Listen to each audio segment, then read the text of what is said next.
Hello friends! Welcome back to another video on the Husky Squad Doggo Life channel.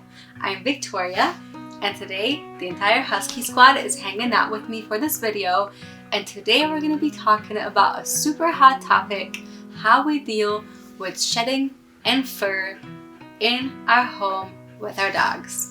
If you like dog lifestyle videos, be sure to click the like button and subscribe to our channel so you never miss a single video we post here. After over a decade of living with Huskies, we figured out some pretty good ideas how to keep our home pleasant to live in and how to keep our home generally clean. We're gonna pass these tips on to you. No dark clothing, and I mean more in the black tones, the deep navies, the super dark colors. We don't have any of those. It's been over a decade, and if I do have a nice little black dress or something like that I like to go out with, it's tucked away in the closet, but I never wear it around our dogs because it's a magnet for fur.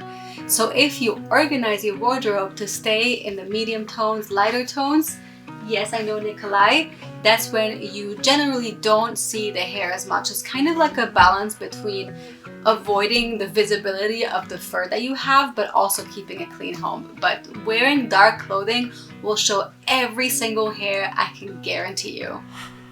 A solid weekly cleaning routine. JC and I have a dedicated weekly cleaning routine where we clean everything up. I mean, I'm talking about even baseboards, because fur gets trapped everywhere, and the more you let it grow, the more it builds, the more disgusting it gets. So have a good cleaning routine and having good vacuuming tools. We have one large one little one we use often, and we have other de-shedding cleaning tools that we use. That is part of our weekly cleaning routine, and it really helps when you do a nice deep cleaning at least once a week. A weekly grooming routine. I promise you it's not too much. It's just right when you do it at least once a week.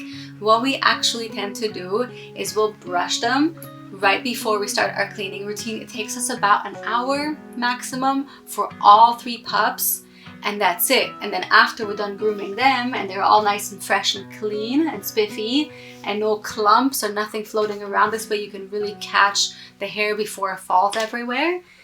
And then right after we're done with that, that's when we start our cleaning routine. So it's like this great combination of doing the brushing first, the grooming first, and then cleaning right after. It works amazing. And a brushed coat every single week, trust me, you will find so much less hair floating around the rest of the week.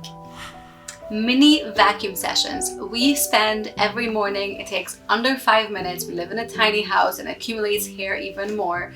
So we spend those 5 minutes or under 5 minutes to just quickly vacuum the house. It makes for a much cleaner living experience. The other option, which we've used before and I'm thinking of having it again, is a robo vacuum. Those things are amazing. So you can kind of do either or. Either you vacuum for just a few minutes in the morning in the area where the pups spend the most amount of time, or you have a robo vacuum doing the work for you. And we will leave all of that linked in the description of this video, so make sure you go check out our favorite tools that we've used and tested over the years, because with Huskies it's a whole different animal, and if it works for Huskies it will generally work for most other dogs. Think medium shades, medium tones. When we were first starting dog parenthood, we thought, oh, let's just get some nice dark brown floors, you know, you won't see the fur as much. We were so wrong. Actually, you could see every tiny little hair, just like on black, just like on navy. So we learned our lesson earlier in the years, and now we tend to focus on medium shades. When we designed this tiny house, you can clearly tell a pattern that we use medium tones. Even the covers that I sewed here are medium tones. You can never see fur on it. Everything that we use, like dog beds, whatever it is, we do a little bit of texture, we do medium shades. The light stuff will show dog hair too. The dark stuff will show dog hair, but the medium tones is usually your safest bet. Have a roller or a fur remover in your car. It's so worth it. We learned that over the years too. Because sometimes you think you're just fine and you're going out somewhere, maybe you're going to a wedding or you're going to a restaurant and you're wearing something a little bit darker.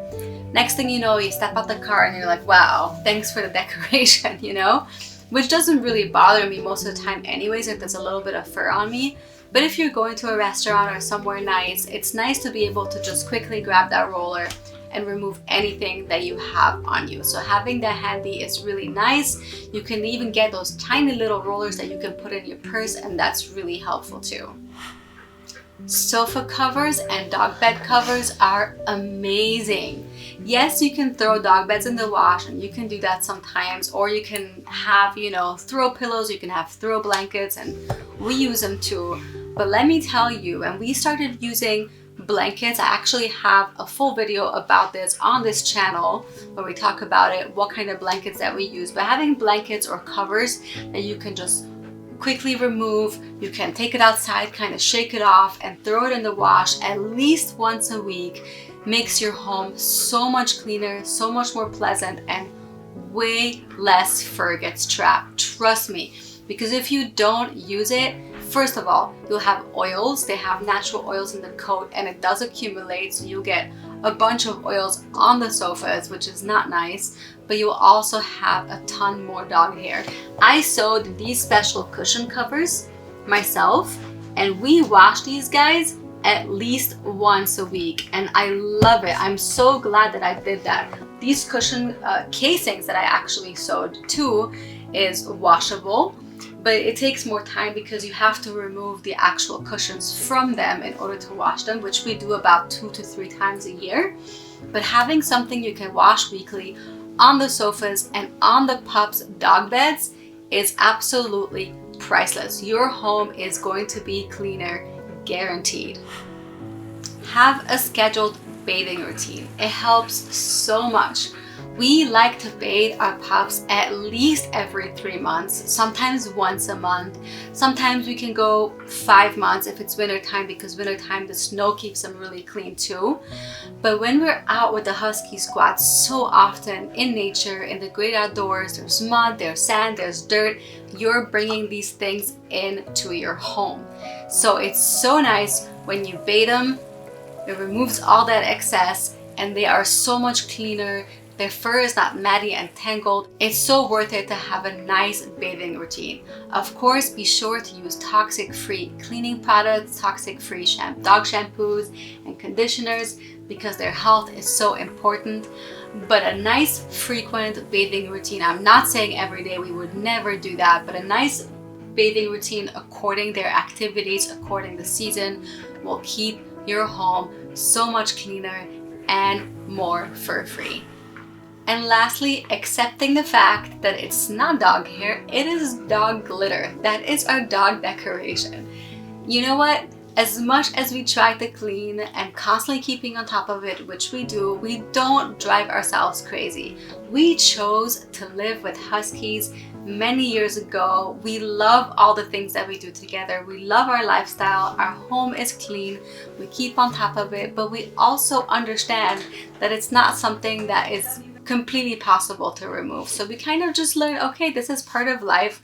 We've accepted it a long time ago, and as long as we stay on top of it with the tips that I gave you, we feel generally really good about it.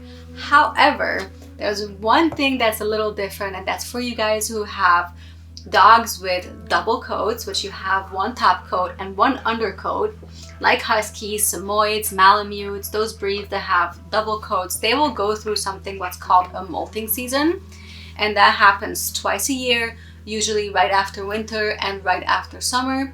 And that is when you're gonna get a massive blowout where they shed their undercoat so they can grow their next coat for the next season. So that's when you'll get a ton more fur, and that is definitely a whole other thing to deal with, which we can do a dedicated video. Let us know in the description of this video if you'd like that, but that is definitely its own animal. One very important tip to note though when it comes to double coated dogs is to never ever shave them. Their summer coat is actually a much thinner coat, and it provides them protection from the sun and the heat. And it's so important to never ever shave them. Of course, their winter coat is made for winter, and it keeps them nice and warm in frigid temperatures. This is what they love, but it all comes out in the next spring. If you guys would like actual videos of grooming routine, cleaning routine, bathing routine, you name it, kind of everything what we touched about in this video, let us know in the comment section below what interests you the most. Did you find this video helpful? We would love to know what you think in the comment section below, and if you have additional tips that you do for your shedding dogs, let everyone know here so we can all benefit from it. Everything we talked about in this video is linked here in the description of this video, and you can also go to huskysquad.com where we have our Amazon shop so you can check out our favorite products we use to keep our home clean and enjoyable to live. Are you new to Doggo Life? Do you enjoy our channel? I know you will love our main channel, Husky Squad. That channel is inspiring, full of adventure, and everything we do with our pups, traveling everywhere, hiking, camping, and all that good stuff. So be sure you search Husky Squad here on YouTube and go check out our videos there. A special thank you to our Patreons for supporting our videos here on Doggo Life and Husky Squad. We really appreciate it so we can continue bringing these wonderful videos to you. Thank you so much for watching. Don't forget to subscribe here to Doggo Life, turn on the notification bell, and we'll see you guys next time. Bye!